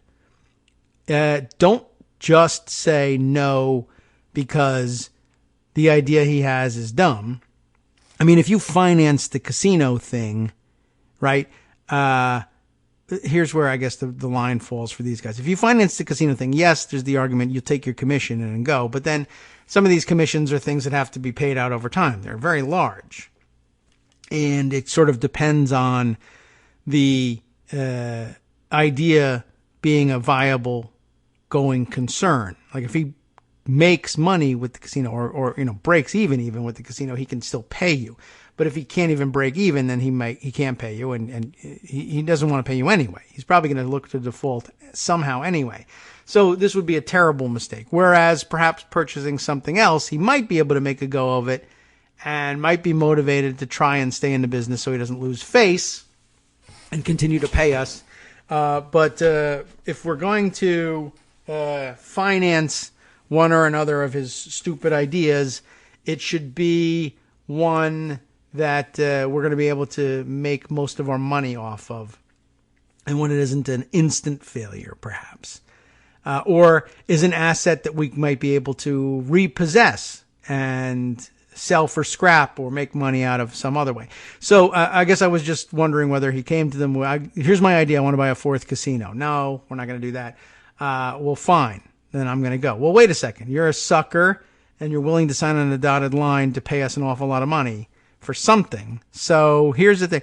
Here's a prestige item that, I'm an investment banker. I'm in touch with very wealthy individuals and company CEOs all the time. And I know what's on the block for sale. So let me sell you another white elephant that I happen to know about. For instance, I don't know whether this is the case with this particular item that was up for bids. But what if they said no on the money for a fourth casino? But how about this, Donald? Would you be interested in an airline? That's a high stakes thing, high prestige, right? The Eastern Airlines shuttle is for sale. You want to buy that and turn it into the Trump shuttle? Yeah, that's a good idea. That is a very prestigious business. I like having large airplanes with the Trump name emblazoned on it. I think that would be a great idea. I mean, is it for sale? Do you know for sure? And it's so the guy says, I'll tell you what, I'll structure the deal if you're interested.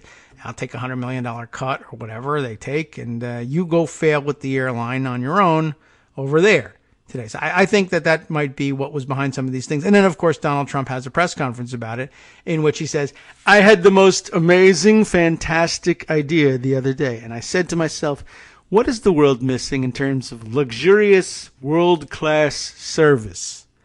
And the answer is being herded into economy class seats to fly between, I want to say the S word here, crappy airports along the eastern seaboard.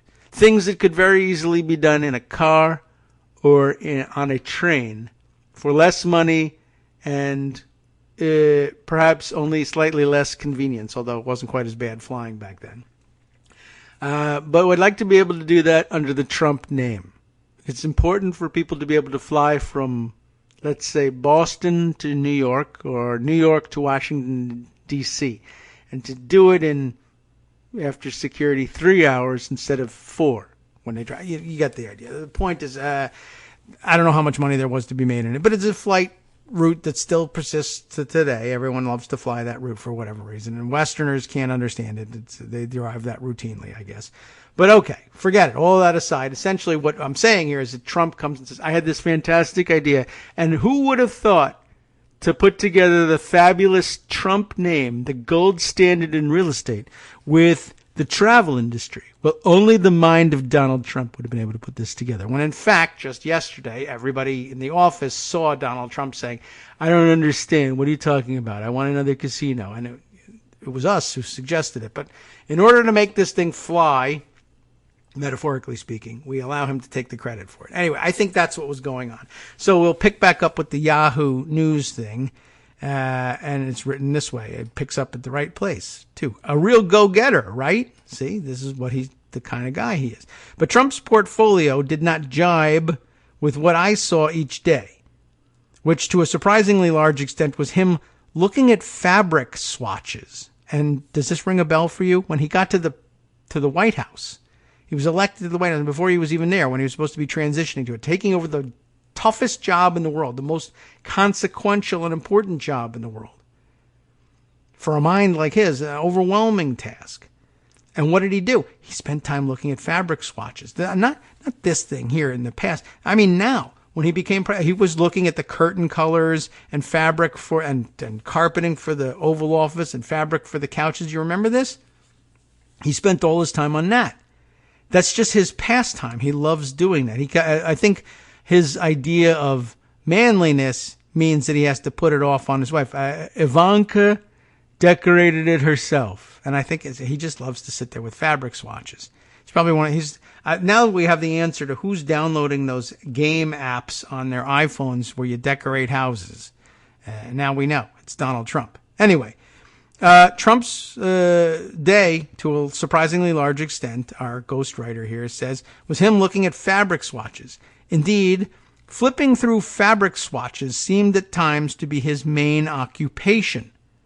Some days he would do it for hours, then take me in what he always called his French military helicopter to Atlantic City, how odd, where he looked at more fabric swatches, or sometimes small samplings of wood paneling. It was true that the carpets and drapes at his properties needed to be refreshed frequently, and the seats on the renamed Trump shuttle occasionally required reupholstering. But the main thing about fabric swatches was that they were within his comfort zone, whereas, for example, the management of hotels and airlines clearly wasn't. One of his aides once told me that every room at the plaza could be filled at the rack rate, that is the list price, which is what people almost never pay, right? Every room at the plaza could be filled at the rack rate every night, and the revenue still wouldn't cover the monthly repayment of the loan he'd taken out to buy the place. In other words, he'd made a ridiculous deal. Neither he nor the banks had done the math beforehand. Or perhaps Trump knew it because someone had told him, but he didn't want to think about it. The one thing he is above average at is compartmentalization. If I'm looking at fabric swatches, I don't know I'm in trouble. On days when there were no broadlooms or chenilles to ponder, he would sit around his office and shoot the breeze, while, as we know, out there someplace in the real world, his businesses were hemorrhaging cash. He'd talk about the Yankees. He'd show me pictures of Marla Maples, who he was then romancing while still married to Ivana, and tell me obviously made-up stories, such as how he had just the other day seen a beautiful, completely naked woman on the street. "Put that in the book," he'd say, and I'd pretend to write it down, just like his staff currently pretends to take his orders, right? Occasionally, famous people like Bob Hope or America's Cup captain Dennis Conner came by for no obvious purpose, except that they were holding court and it helped Trump pass the time. They were already babysitting him when he's in his 40s, right? Once, during a lull, I told him a story I thought he'd like to hear about how I had just taken the Trump shuttle to Washington, and as we flew through a storm, the plane had been struck by lightning. I commended the pilot for the way he handled the incident. He'd gotten on the loudspeaker to tell the passengers what had happened and to reassure them. But instead of being pleased to hear that, Trump, using the general number, immediately dialed the shuttle. He just called like the front office of the Trump shuttle. Called to dial the shuttle office to demand to know why he hadn't been informed about what had happened. Now, he'd just been informed, but he was demanding to find out why nobody from the Trump shuttle called and said, "One of your planes was struck by lightning." Yeah, how'd it go? Nothing happened. All right. I'm sure they were like, "Well, don't bother Mr. Trump. He's very busy. He's looking at fabric swatches." They didn't know that, but they thought he was busy making fantastic deals. Anyway, now this was kind of interesting. Unfortunately, it took about 10 rings before the phone was answered by a woman who said, "Good morning, Trump shuttle." By then, he was purple with rage. "This is Donald Trump," he growled.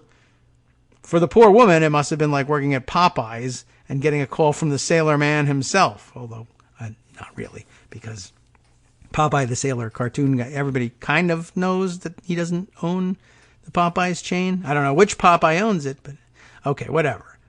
"This is Ronald McDonald, and I'm so mad about my McNuggets." I don't know. Anyway, so he goes on. He's mad. Why did it take so long to answer this phone?" Trump demanded. Then, after bawling her out for a minute or two, he hung up abruptly, right? Forgetting why he had called in the first place. Do you recognize that problem? Oh, Donald Trump, he used to be so sharp, but his mind is slipping these days. He's doing these dumb things. He's doing bill signings, and he walks out without signing the bill and can't find the door. And where's my limo?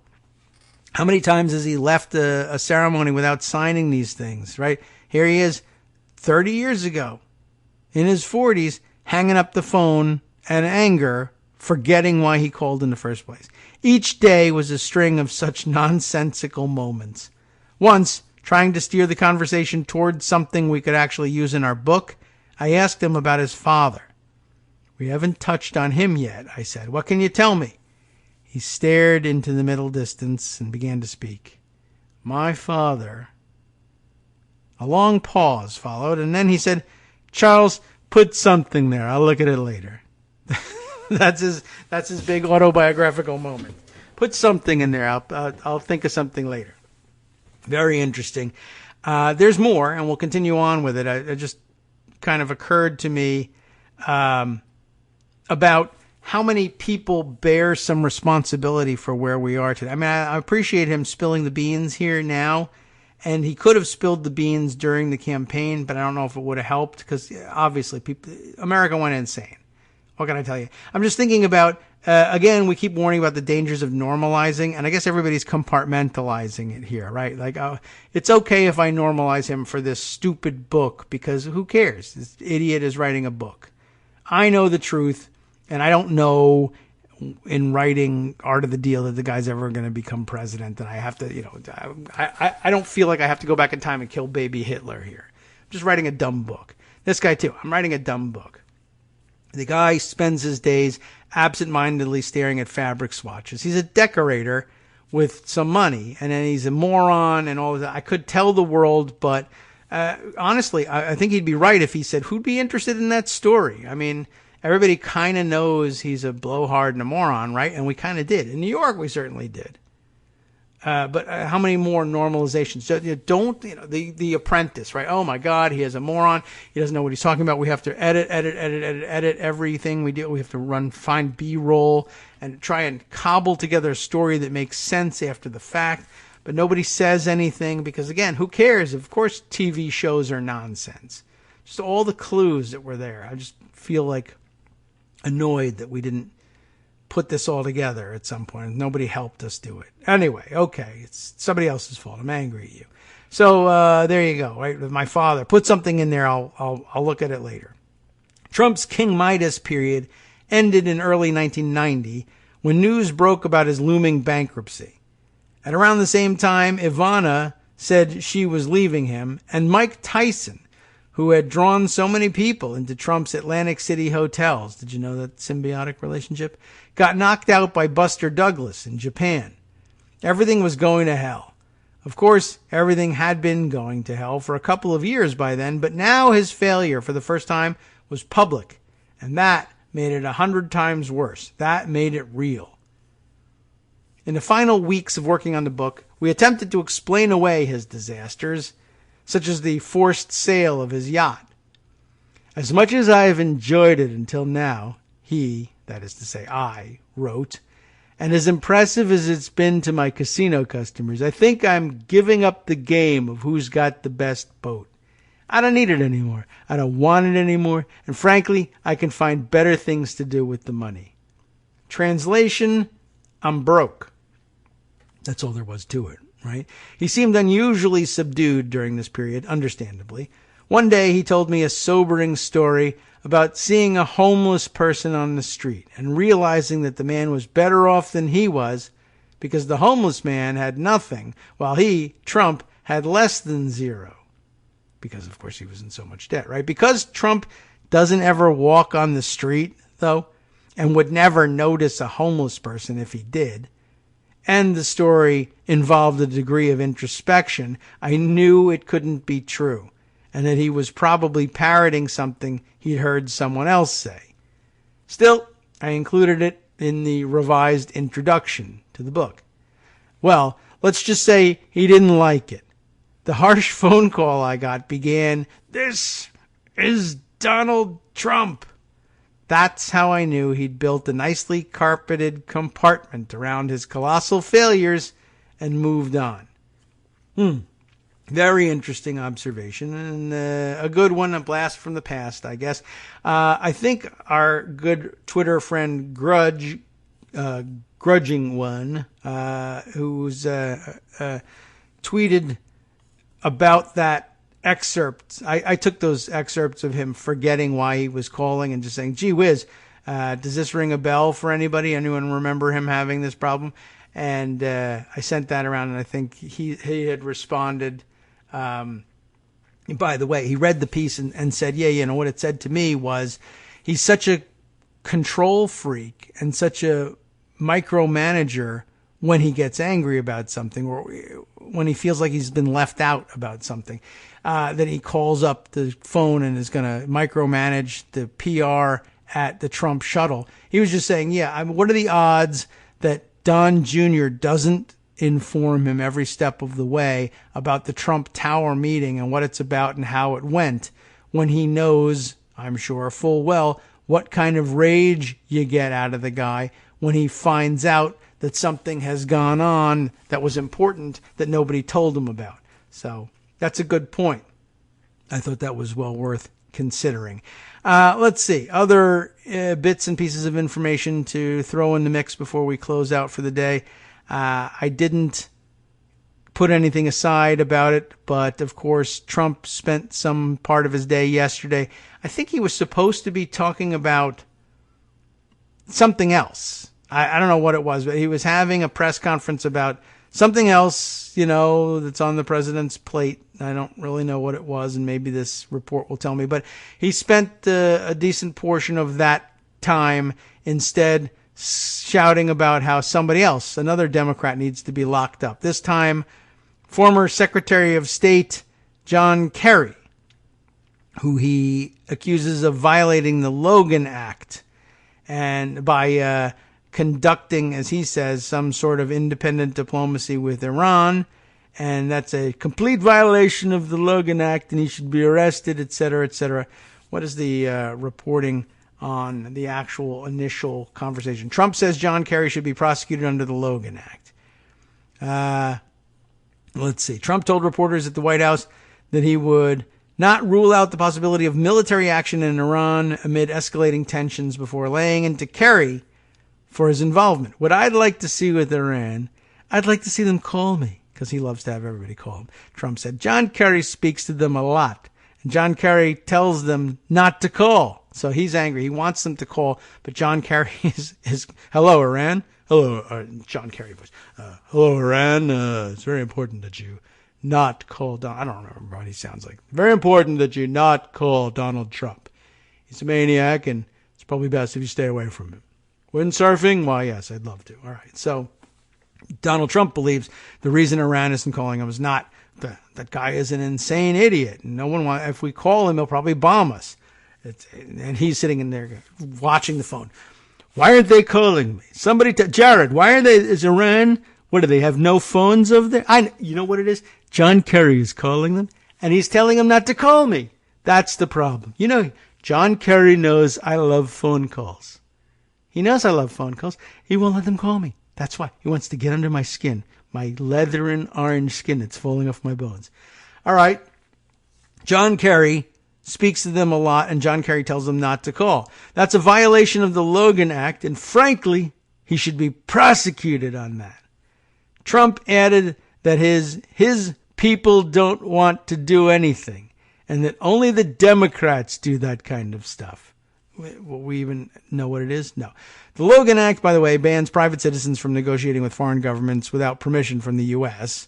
Violating the obscure law is a felony, but only 2 people have ever been charged with doing so, and nobody's ever been convicted. By the way, he knows about the Logan Act because he should have been charged with the Logan Act in conducting transition-era foreign policy with the Russians. But okay. Everything President Trump said today is simply wrong. End of story, said a spokesman for Kerry. He's wrong about the facts, wrong about the law, and sadly he's wrong about how to use diplomacy to keep America safe. So there's that. Just want to add that to our mix for the day. Other things that require some mention. I guess this information now emerging about the STEM school shooting in Highlands Ranch. Investigators now believe the 2 suspects smashed into the locked gun cabinet at the home of the adult suspect's parents on Tuesday morning, stole the weapons, and then used them in the shooting later that day. A high-ranking source with knowledge of the investigation tells Denver 7, I guess the TV channel that discovered that. And, what can I tell you? They locked them up. There's at least that. That's good news. The fact that it didn't work very well is a problem all on its own. But there are products that can help you with that, by the way, and we have talked about them in the past. We should probably look those up again. But there are sort of web-enabled space monitors, not outer space, but inner space. Like if you were to put one of these things inside your gun safe, starting out with a gun safe, that's a good idea. But yeah, they can be smashed into and the guns can be stolen. But if you put one of these sensors in there, you can rig it up so that when the door opens, it sends you an alert by text. Of course, if you're opening your own gun safe, that doesn't bother you and you simply dismiss the text. But if you are at work and you see that your gun safe has been smashed into, you might be able to do something before anything gets too out of hand. So I thought those were clever little devices. I forget what they're called. I'll have to look those up and talk. But Scott Charles, who I correspond with on the Twitter machine all the time, has got a couple of those as a sort of a test run, and he says they work beautifully and highly recommends them. So you can scroll down his timeline if you like. You might even be able to find a mention of the brand name of the product. But okay, just thought I'd throw that one out there as details begin to emerge about what went on there on Tuesday. Let's see.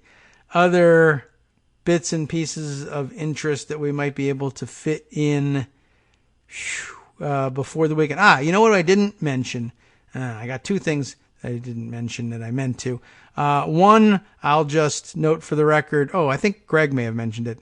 Yeah, as Michael Cohen reports to jail, the story of his having helped Jerry Falwell Jr. bury some personal photographs. So we did at least mention that one. That gives me a chance to try and cram in a little bit more of something I intended to deliver to you the other day. Judd Legum's popular information newsletter. As I had said, he's been doing some important work monitoring day to day what the Donald Trump campaign is up to with their Facebook advertising. And sometimes it's complex and you can't understand it, but I think he is having success single-handedly thwarting some of their more nefarious plans. And one he's dug up here is a way of skirting responsibility for some of the ads. And he uncovers the epoch of social media. He's talking about the Epoch Times, not EPIC, Epic, but EPOCH, the Epoch Times. What do they do? Who are they? Some of the call-out text here. The Epoch Times, this is the important part, spends hundreds of thousands of dollars promoting pro-Trump videos. Who are they? What are they doing? The story begins this way. We'll cram in as much as we can before we're out of here for the weekend. Facebook is supposed to be shining a light on entities that are attempting to influence the 2020 election on its platform. This is the purpose of the Facebook Ad Library, which catalogs any advertisements that Facebook deems are related to politics or issues of national importance and appear on Facebook in the United States. In addition to disclosing the ads themselves, Facebook requires information about who paid for them. For example, this Trump ad is paid for by the Trump campaign, and a example is included, or that's what you're supposed to put at the end of your ad in order to, by way of disclosure. This disclosure has enabled Popular Information to identify ads from the Trump campaign that blatantly violate Facebook rules. Ads that target users by gender or provide misleading information about border policy or the Second Amendment. They do have a network, a system of rules in place that is supposed to limit the capacity for misinformation. They just fail to enforce it all the time because lots and lots of money is being spent on that, and they want the money, and they're hoping nobody will notice. But Judd keeps calling them out on it, and they keep zapping the ads. So that's good, and we hope he continues. The scrutiny forced Facebook to take those Trump ad campaigns offline, but the Trump campaign's political message did not disappear from Facebook. It just moved to darker corners, including an obscure publication called the Epoch Times. The Epoch Times spends hundreds of thousands of dollars promoting pro-Trump videos. It's an obscure publication aimed at the Chinese diaspora, and was one of the top 3 political spenders on Facebook in the last week of April. Curiously enough, the paper outspent every presidential candidate except Biden and Trump himself, according to an analysis by Acronym. The Epoch Times spent this money to promote stories that Trump's attorney Giuliani has championed, including the New York Times story on Spygate, as he called it. They were not promoted by the Epoch Times' primary Facebook page, by the way. Instead, they were funneled through a subsidiary page called Coverage of the Trump Presidency by the Epoch Times. This made it harder to find the actual ads through the database. For example, a video that's included here features a smiling young man summarizing the New York Times story. According to Facebook, the Epoch Times has spent almost as much on Facebook ads in the last week, $150,000 almost, than the Trump campaign, which spent about the same amount. So who's paying for the Epoch Times? What are they all about? What are they doing? That's all in the popular information write-up. I insist that you read it over the weekend and get caught up on it. And keep in mind, please, that Judd's doing some important and serious work, and I don't know how much help he has in doing it. So keep an eye on that, and keep an eye next on the West Coast Cookbook and Speakeasy with Justice Putnam. Coming up next to ease your transition into the weekend, during which we don't broadcast. We'll be back on Monday, of course.